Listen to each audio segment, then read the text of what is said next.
That is, the slaves would be freed and returned to their families. And if we look in the Old Testament, we find the idea of the Jubilee, where again, all the debts had to be forgiven and the slaves freed, at first every 7 years, and then after they came back from Babylon, every 49 years. We find at the beginning of economic thought, at least in the West, we find Aristotle saying that money is infertile and that you should never earn money on money because money itself doesn't produce anything.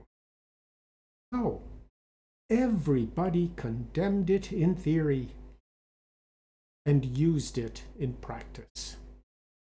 So it would seem we have some basic problem here. Let's look at the Catholic Church. We find the first condemnation, the first formal condemnation of usury at the Council of Nicaea in 325, where it was forbidden for the clergy to engage in usury. Then in the Third Lateran Council in 1179, it said that usurers could receive neither communion nor Christian burial. This was repeated in the Council of Vienne in 1311, which added that it was a heresy to teach usury. Again, this was repeated in the Fifth Lateran Council in the 16th century. Then in the modern era, in the 18th century, Benedict XIV, in his encyclical Vix Prevenit, which was subtitled On Usury and Other Dishonest Profit. But this, again, this is a strange prohibition, because what then happens to finance? Production is always a process in time. There is always a gap between the planting and the harvest, between the raw material and the finished product, between the product idea and the product line. This gap must be financed. And who would lend without interest? And indeed, you can ask, could there even be an economy without usury? Well, okay. Let's ask what Thomas Aquinas would say, because as I've said before, it's in my contract that I have to cite Aquinas in every lecture. Aquinas talks about the titles to interest. He condemned usury, but allowed interest. In the first place, the lender has the cost of making and servicing the loan, and he may certainly charge for his services. And he has a risk of loss, and it is certainly legitimate to spread this risk of loss among all of the borrowers. But the big item was loss of use. What does that mean? Well, the lender could have used the money to establish his own business.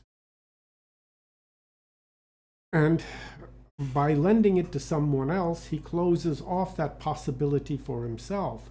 So if he could establish a business that returned, say, 5 or 10% return on investment, he can charge for that loss. Well, this would seem to be a loophole big enough to drive a truck through. Right? So what's the answer? Well, to resolve this, we must ask, what is money and how is it created?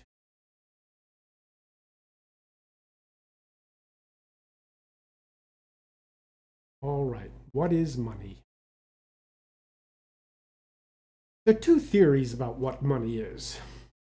It's a commodity or it's credit. And these two theories revolve around two conceptions of society and its economy. Now, for those who believe money is a commodity, they view the economy as a series of barter. Right? And this rests on an individualistic view of social relations. So money is just another commodity which people can barter for. So usually gold is selected as this common commodity which everybody wants. So everybody barters for gold, and money is sort of a byproduct of this barter. Well, the competing theory is that money is credit. And the economy, in this view, is a network of relationships. So it's a relational view of society. And money is the claims on the social output. It's accounting. So a dollar is a credit against all that society produces for sale. Therefore, it's an asset against everybody else's liabilities. All right. Money, however you regard it, is a social technology, and it has three elements. An abstract unit of account, a dollar, a euro, a pound, a yen, whatever it might be. Okay, this is totally abstract. There's nothing natural about any of these terms. And it has a system of accounts, that is, debits and credits. And it has transferable debts. So, all money is credit, but not all credit is money. It has to be transferable. Okay? I have claims against the University of Dallas. When they hire me, they promise to give me shoes and shirts and housing and whatever. But they don't actually give me that. They give me a promise to pay in the form of little green bits of paper with dead presidents on them. And I can exchange these dead presidents for all the things that I need. So their debt is transferable to me and is again transferable to third parties. Now, the unit of account is key here because it allows dissimilar things to be equated. So how many pairs of shoes equal one house? Well, I don't know, but I can compare the price of a pair of shoes with the price of a house and come up with an answer. But what money really does as a byproduct is the creation of markets. It's hard to imagine markets without money. And markets and money grow together. Okay, but let's leave all that for a moment. I want to give you the money parable, and I want you to think about this parable. So, there's a tourist who drives in his Lamborghini into a town in Mexico, let's say, and he stops at the inn. And he gets out of the inn, and he walks in, and he puts $100 bill on the counter. And he says, I want a room for the night, but it has to meet my standards. The innkeeper says, oh, well, that's fine. The room's on the 4th floor. Here's the key. Go up and take a look. Okay, the tourist disappears upstairs. In the meantime, the innkeeper takes that $100 bill, and he rushes out to the street, across the street, to pay his grocer. But he meets the grocer in the middle of the street because the grocer takes that $100 for him, and it just so happens the farmer he buys his goods from is coming down the street in his tractor. So the grocer pays the farmer. Now the farmer is there to pay off his mechanic who repaired the tractor. Okay? And the mechanic just happens to be sitting out in front of the hotel having a cup of coffee. So the farmer pays the mechanic, but the mechanic happens to be having a cup of coffee with a young lady who also happens to be a lady of the night with whom he has an open account. Okay.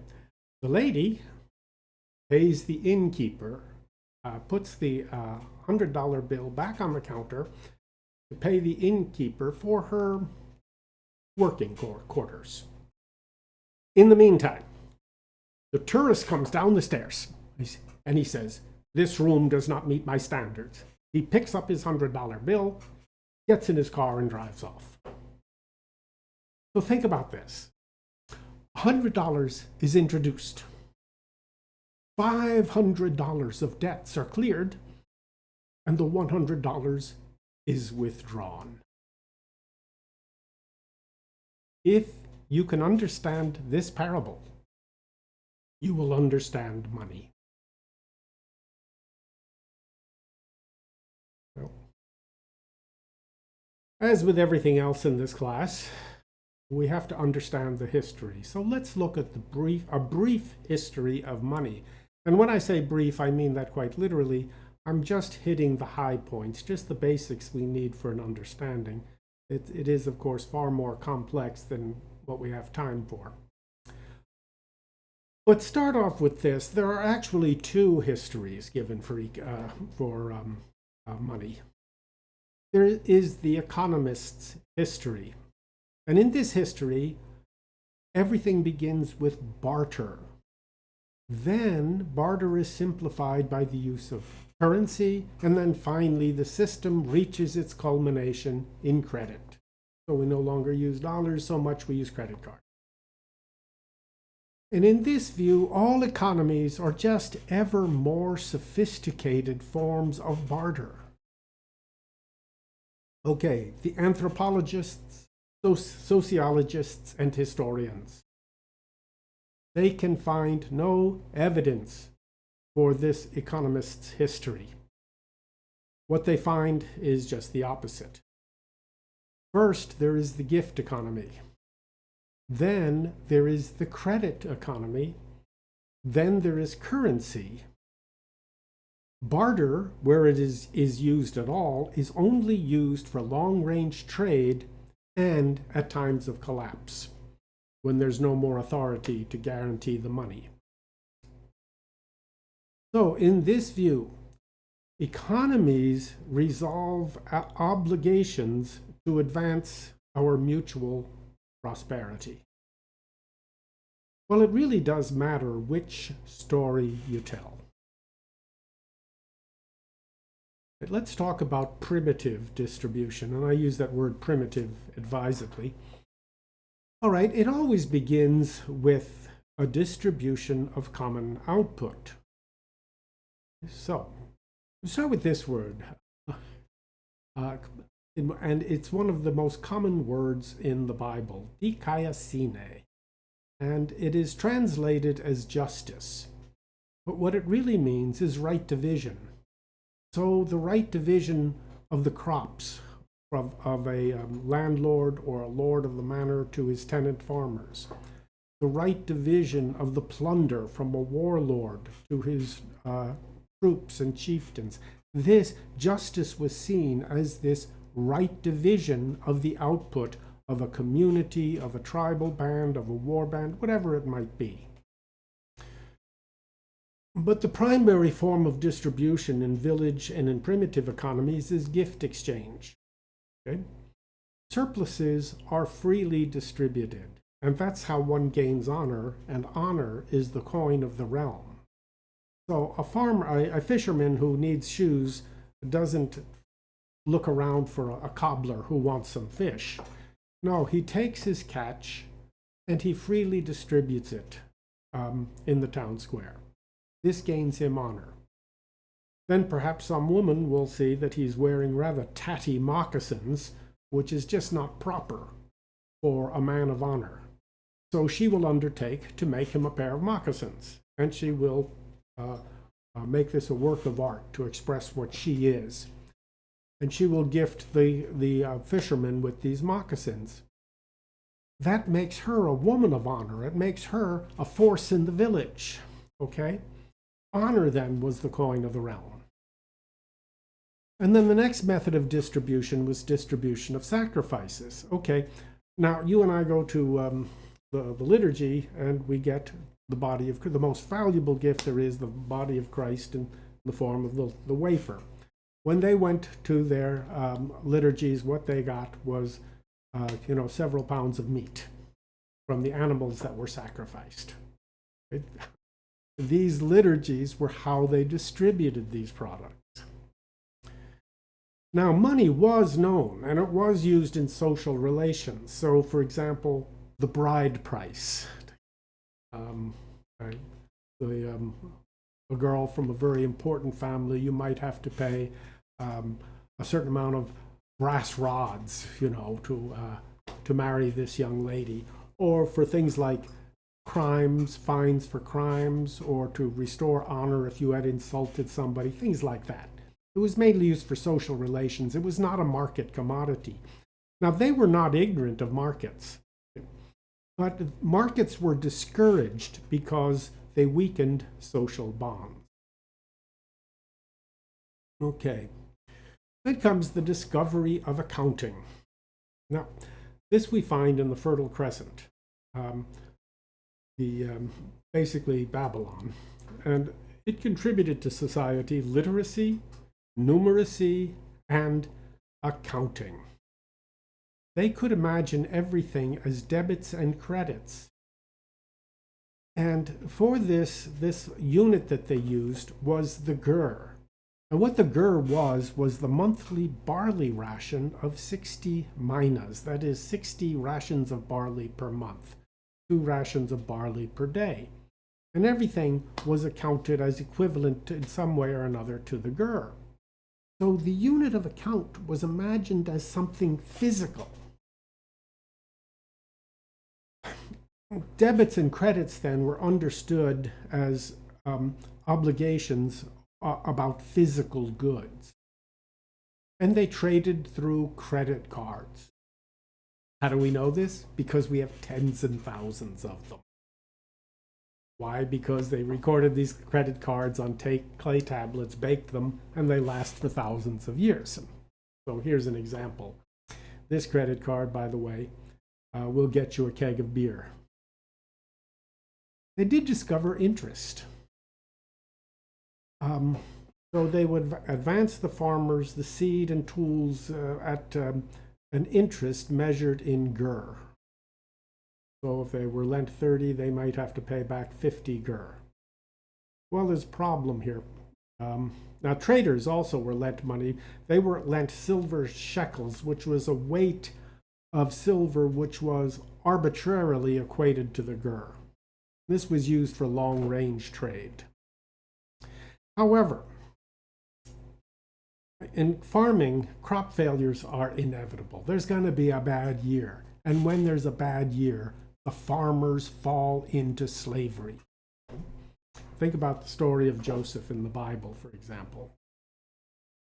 Now, as this slavery builds up, it necessitates these debt amnesties. All right, then come the Greeks. Now, the Greeks had this wonderful talent for abstraction. The Babylonians have to imagine everything in physical units, a gur, a ration of wheat. Greeks had a problem, and it's a military problem. How do you provision an army? So you have to establish workshops, and you have to establish granaries, and you have to have this big bureaucracy to administer these things, etc., etc. Well, there's a simpler way. Money and taxes. What do I mean here? Well, you distribute money to the troops and to the suppliers. And then you demand the money back in taxes. Now, all of a sudden, everybody needs these little bits of metal that they never needed before.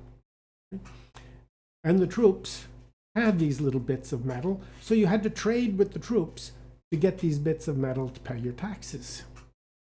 This sets up a circulation. And markets, as we understand them, are created as a side effect of this circulation. Now, the unit of value here is not the gur. It's not anything physical. It's purely abstract.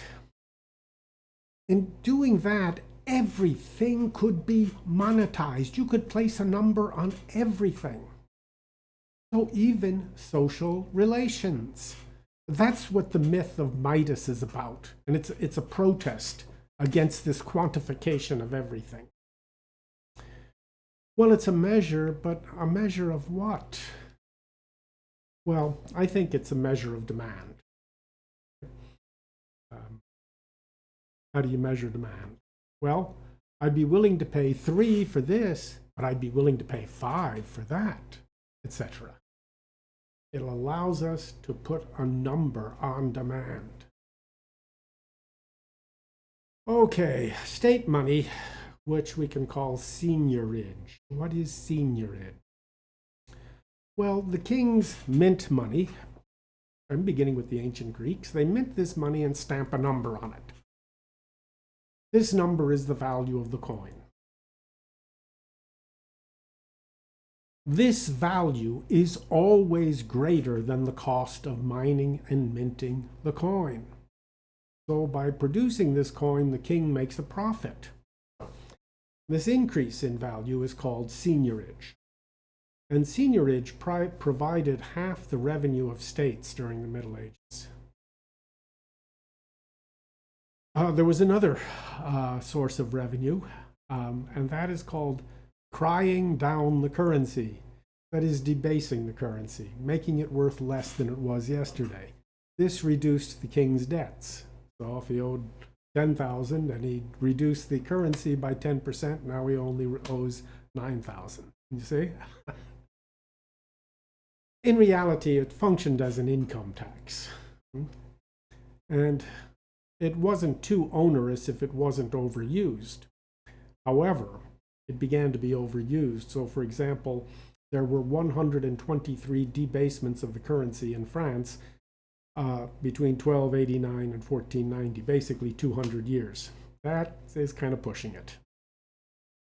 Furthermore, there was a problem in that coinage varied widely by weight and purity, which caused great difficulties in trade. And there was never enough of it. So the economy was capable of producing a lot more than there was money around to support production and exchange. All right, banking then as the solution, credit money. And this starts with creation of private money system. It is, you might call it a pyramid of trust, and trust really is what this money is. So local merchants on fair days, and remember they didn't have shopping malls, they had fair days. So on the fair day, the baker would issue scrip worth, each one say worth a penny's worth of bread. And the grocer would issue his scrip, each one worth a penny's worth of vegetables, and all the tradesmen would do the same thing. Because there simply wasn't enough coinage around to support the market. So now they would trade, people would trade in these little bits of paper, and at the end of the day, all of the merchants would settle up between them, and what coinage there was could be used to balance out the debits and credits. Now larger wholesalers do the same, between themselves. And there's a group of international merchants at the top of this system.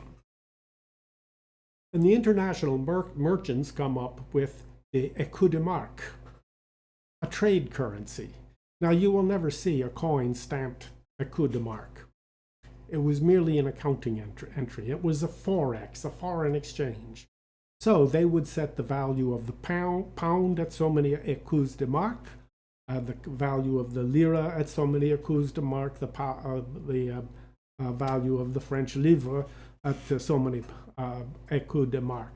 So in other words, this is a way of having a foreign exchange among all of these currencies that were of different weight, different value, etc., etc. Now this gave the bankers tremendous power over national currencies. They set the exchange rate, and they could even drop a currency. But it was a system based on trust, and it was confined to people who knew each other. What they needed was a way to make public currency. Enter the Bank of England. All right. And this was a process called monetizing the debt. And it's the way the system still works today. So in 1690, the British Navy was defeated at the Battle of Beachy Head, and the King, William III, was determined to rebuild the Royal Navy, but he lacked the funds. So, well, in 1694, the bankers agreed to lend him the money, £1.2 million at 8% interest. But they wanted something in return. First, they wanted to become the exclusive government bank. All government transactions had to flow through them. And they wanted something else. They wanted the exclusive right to issue banknotes. Okay. Now think about this business model, because it's lovely. Based on an asset, a loan to the king, they issued money. That is to say, they monetized the debt. And they lent this money, they just wrote up at 11%. You lend it to the king at 8, lend it to monetize it, and lend it to the public at 11. Good business model. Now, the Bank of England was a private bank until its nationalization in 1946. And it became the model for all central banks. All right. Now, we really don't need to carry the story further than that. There's a lot more history, of course, but with the foundation of the national bank, of the central bank, we pretty much have the situation we have today. Okay. All right, let's talk about marvelous money and how to make it. And you know, money really is marvelous. I mean, money is not wealth. Don't make that mistake. Wealth is goods, labor, resources. Those things are wealth. But money can command and coordinate wealth. So imagine this situation. Imagine that there are unused tools, idle labor, vacant land, and consumer demand for the products that they could produce. Only money can bring these resources together. So, you can give money to the capitalist to hire the labor and rent the land, or you could give money to the landlord to hire the labor and lease the tools, or you could give money to the workers to lease the tools and rent the land. Now, obviously, that's a choice, and there will be different political and social consequences depending upon which choice you make. So, money is not wealth, but it activates and the wealth that would otherwise be idle. All right, so who has the right to make money? Well, in my opinion, I'm giving you my opinion, any goods-producing community has the right to issue credits against the goods that they make. That is, money. So remember the merchants at the fairs, the baker issuing credits for his bread and the grocer issuing credits for his vegetables, etc. And the pyramid of credit and the écu de marque. Think about airline miles. This is money. This is credits against air travel. Okay, but what about the national currency? Who has the right to make that? By national currency, that's whatever currency is accepted in taxes. I maintain that this is a public privilege, and only the public has the right to make, only the nation has the right to make the national currency. But in the modern world, it has been privatized on the model of the Bank of England. So now there are two sources of money, the government and bankers. All right, let's talk about state money, seigniorage. Now you have to distinguish between users and issuers of money because they operate on two models. Models we can call tabs and stab. All right, users are like you and I, households, businesses, state and local government. These are users of money.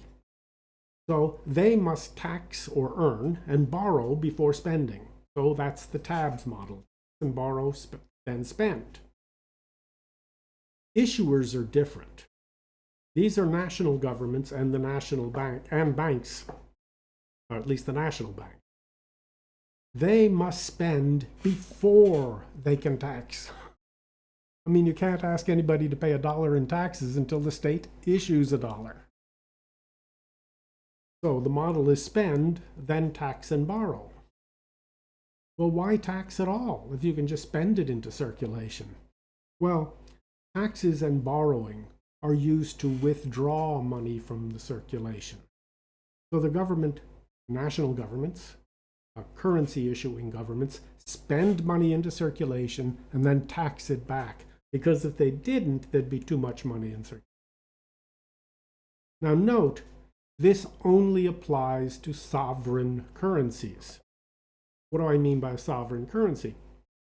Well, a currency is sovereign when its supply is or can be controlled by the sovereign, that is the government, and you can buy most things in that currency. So the dollar is a sovereign currency. It is issued by the government. It could be controlled by the government. It is not, but it could be. And you can pretty much buy anything you want in dollars, oil, diamonds, whatever, no matter where it's made. Okay, the sovereignty is compromised, however, since the government is not the only or even the major source of money. Most major currencies, the yen, the euro, the pound, etc., are or can be sovereign. The currency of smaller countries is not. So the Nigerian pound, I believe they use, simply won't buy you many things in America.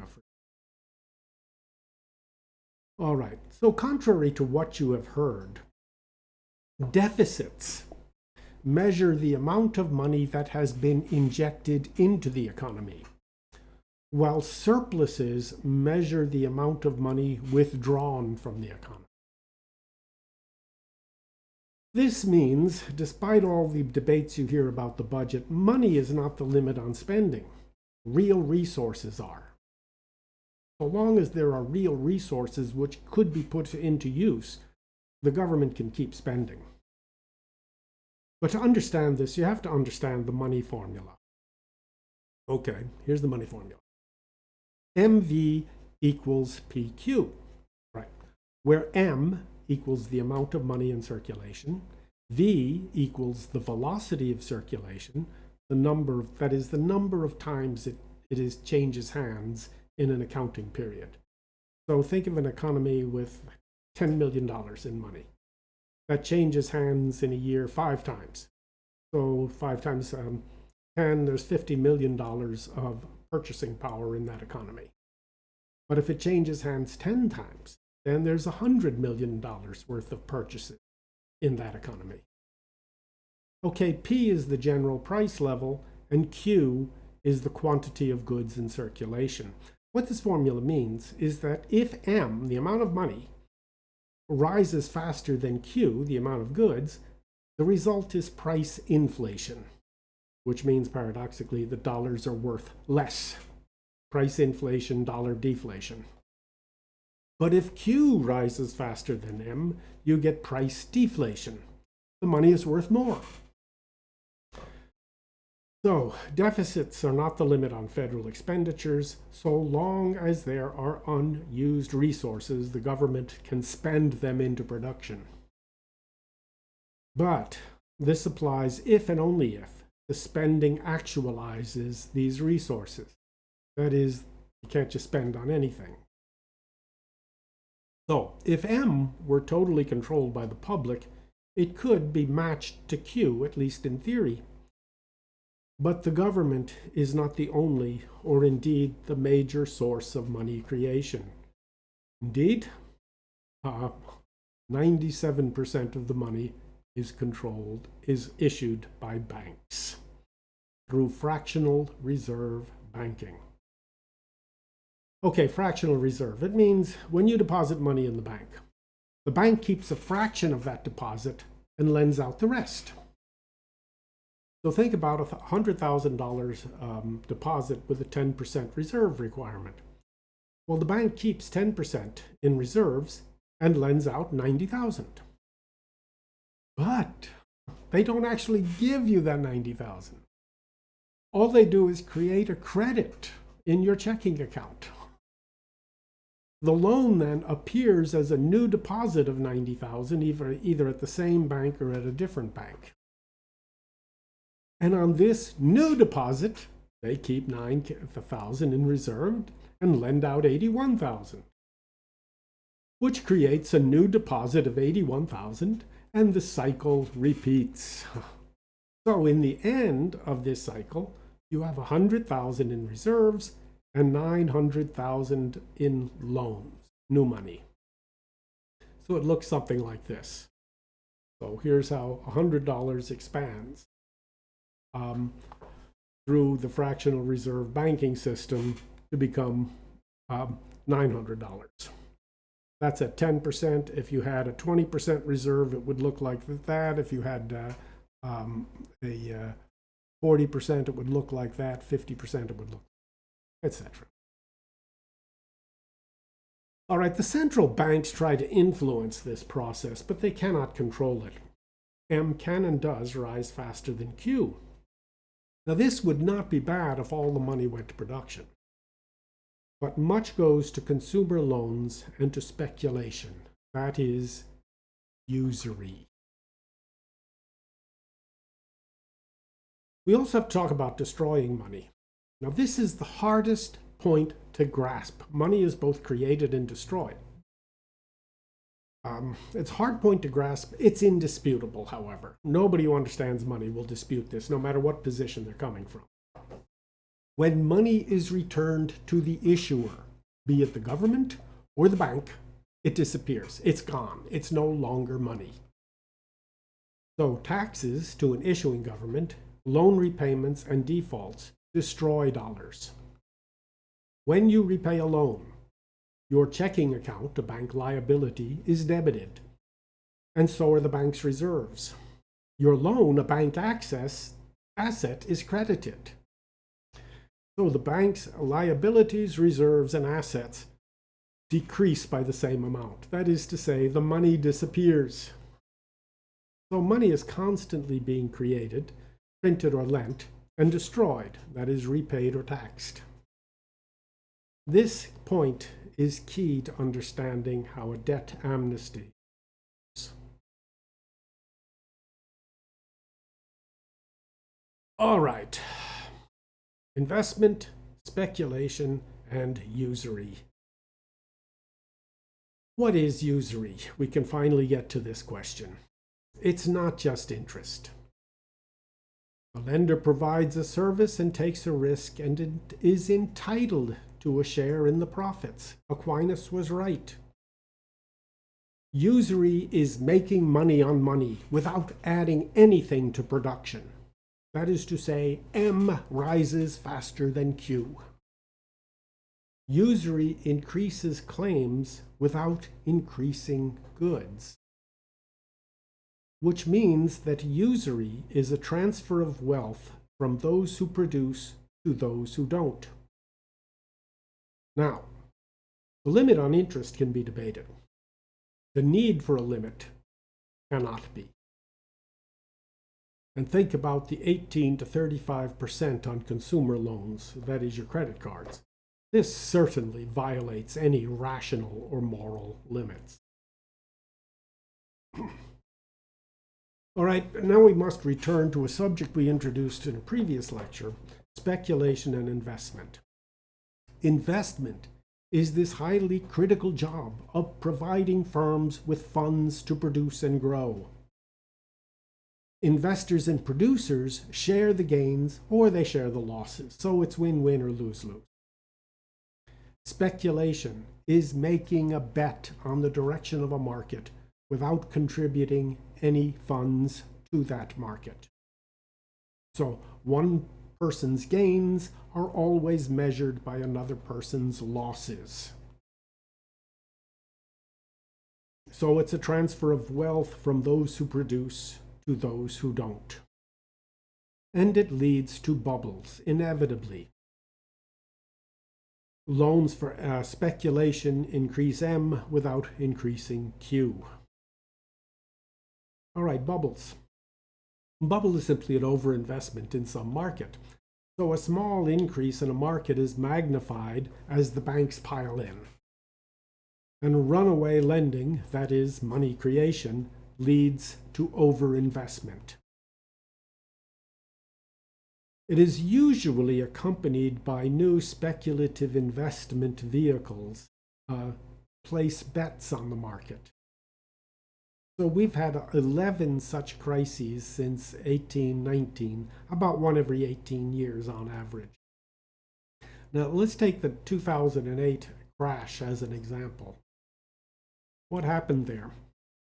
Well, it started with this instrument called a mortgage-backed security. What this was a package of 6,000 to 8,000 mortgages gathered into a single security.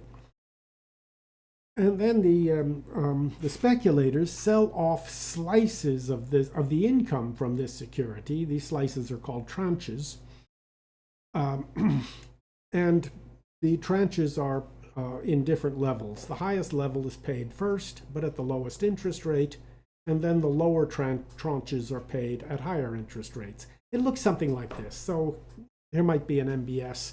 You have the senior tranche, which is rated AAA. It's 75 to 80% of the issue. Then you have the mezzanine tranche. It might be 15 to 20% of the issue. And then the equity tranche, which is unrated, maybe 5% of the issue. So money flows in here to the top. And not until you paid off the senior tranche does money begin to flow into the mezzanine tranche. And not until the mezzanine is filled, for that month's all the interest and principal payments, not until the mezzanine tranche is filled do you pay off the equity tranche. Okay, hedge funds and banks loved these, but they needed more mortgages than were available. Now note, the MBSs did not add a single dollar to the housing market, but they did encourage overlending, because the banks responded to the need for more MBSs with subprime lending. Without qualified buyers, the banks lowered lending standards, and they did things like liar loans, this stated income. They ask you your income, they promise not to check it. Okay, you say, I make $1 million. Fine, I write down $1 million. No proof required. Or interest-only loans. So you qualify, you only pay the interest, so you qualify just on the interest payments, and the principal is never paid off until the house is sold. Or in my favorite, the ninja loan. No income, no job or assets. Well, overlending crashed the entire market, making the MBSs worthless. And in the trade, they were called toxic waste. But they had become embedded in bank reserves, leading to a collapse of the industry and the banking industry and the whole economy with it. All right. The Fed needed to bail out the banks. There's no question about that. They could have done that by bailing out the borrowers. But they elected to bail out the hedge funds and the banks.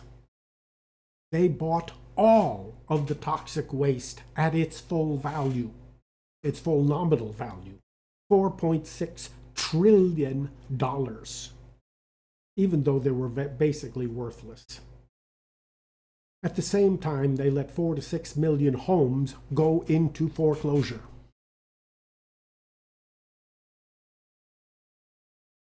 Look at what happened to the Fed's balance sheet. These are the balance sheet assets of the Fed. Now, normally, what the Fed carries on its asset sheets are short-term treasuries. So here you see them, 2008, that's what they've got. And the other thing is their discount window lending. So these two are the normal business of the bank and always had been. Then you get this program called long-term treasuries. The Fed never before had bought long-term treasuries, but there's this program, ZIRP, zero interest rate policies, an attempt to bring down the interest rate for long-term securities. That's another strange policy. I won't go into that here. But here, this purple, that's the MBSs. That's the toxic waste. And of course, the Fed hasn't been able to unwind it because there's no buyers for them. Okay. The Fed's balance sheet increased from $900 billion to $9 trillion. So basically $8 trillion injected into the economy. Now, the people who caused this problem did not lose a penny. Not a penny. This is perhaps the largest transfer of wealth outside of an actual military conquest. Now, all of this money went to one class, of course, and it caused a big increase in asset and luxury good prices. So real estate, stocks, fine art, NFTs, bitcoins, fine wines, all of those things, they've been going through the roof. All right. Well, let's talk about reforming the system, which I think comes down to a modern jubilee. Return to the question of who should create money. Anybody can create and issue credits against what they produce. But a national currency should be a public privilege. Banks, in my opinion, should not have this power. This means 100% reserves. The banks can only lend out money they have on deposit, or they can lend out the bank capital. Now, I think reform is necessary for practical reasons, because current levels of corporate and private debt are simply unsupportable. And loans that can't be repaid won't be repaid. Further, as you know, I'm a distributist, so I believe reform should have three objectives from distributism, the three objectives we discussed earlier. That is, remoralize the markets, relocalize the economy, and recapitalize the poor and the middle class. So what is the role of the Federal Reserve, and how do you inject money into the system? The Federal Reserve, under this reform, can control the money supply by buying bank loans. They would buy, say, 75% of a loan from the bank. So the bank would retain 25% ownership of this loan, the Federal Reserve Bank 75%, thereby giving 75% of that loan back to the bank to re-lend. Okay, the advantages are that this gives the Federal Reserve precise control of the amount of money injected into the economy. Right now, the banks are injecting 97% of the money. The new money comes from banks, and it's under nobody's control. Here, the Federal Reserve can control that to the penny. And it will give it control over interest rates, especially consumer loans. That is, they can just refuse to buy loans that fall outside their interest rate guidelines. Banks can still make these loans if they want, but they're playing with their own money. And it gives them control over speculation. That is, they can refuse to fund speculative loans. So I think these are a key part of remoralizing the market. There should be state and local money. Now, if you did today's reading, you'll recall the Vogel experience, where they created prosperity in the midst of the Great Depression by simply issuing their own money. And it was the depreciating money, and it led to rapid circulation.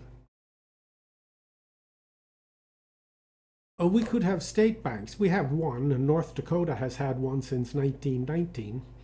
And this bank, you can't deposit money in the North Dakota bank, but it capitalizes banks by buying their loans. In other words, doing what I suggest the Federal Reserve ought to be doing. So it creates a network of these community banks which serve the rural needs of North Dakota, because this is primarily an agricultural state. And indeed, the bank was founded to sort of free the farmers from control of Chicago and New York banks. And they're also the exclusive banker to the state. This is part of relocalizing the economy. So each area could respond to the particular needs of their area, which might be quite different from the needs of New York or California or Illinois. Buyouts instead of bailouts. It is absolutely necessary that the Fed back the banks in difficult times. But this should not be costless to the banks. The public should get equity in return for their support. Okay, if you want us to buy $4.6 trillion in toxic waste, you're going to have to give us, the public, $4.6 trillion of equity in your banks. Otherwise, it's just a transfer of wealth from public to private enterprises.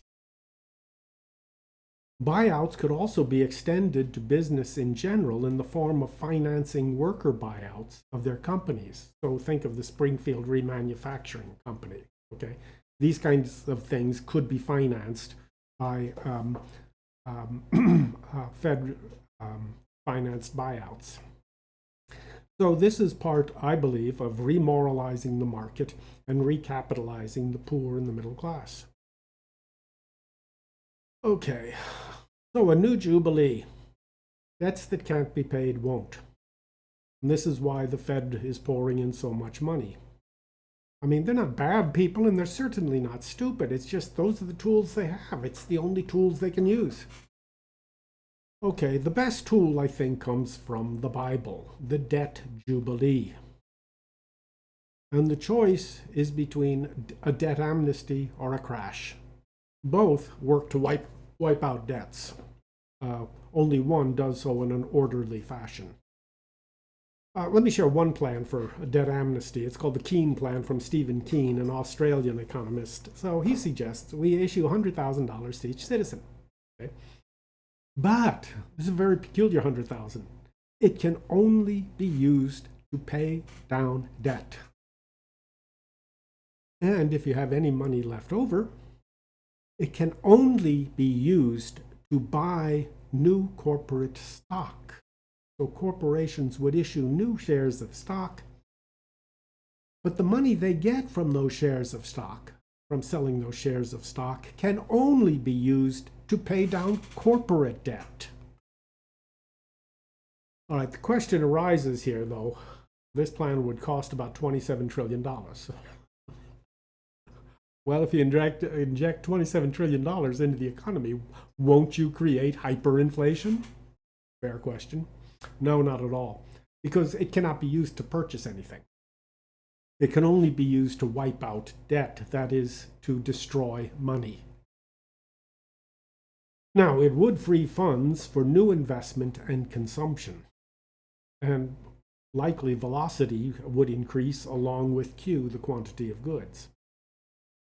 The ordinary citizen would thereby be recapitalized, and ownership could be spread across the population.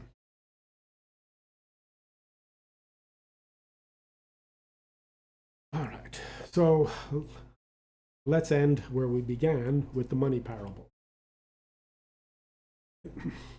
It was really a debt amnesty, wasn't it? $100 introduced, $500 in debts cleared, $100 withdrawn.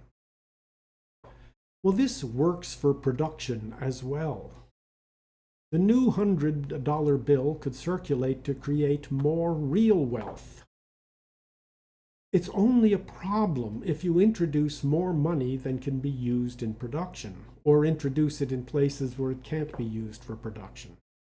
So long as MV and Q rise together, P, the price level, will stay the same. But properly used, this could form the practical basis for the three-part program: remoralize the market, relocalize the economy, recapitalize the poor and middle class.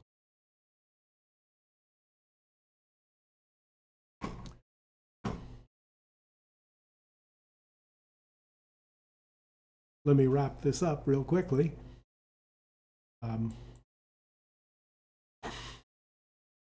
There's a problem in balancing the good of finance with the evil of usury.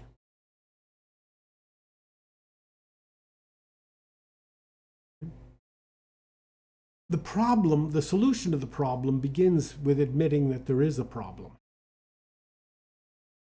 And without admitting the problem, we're not going to get any reform. So think about this, and let's discuss this, because this is an issue that really, really touches y'all and touches you immediately. So I look forward then to reading your comments and hearing our discussion. Right.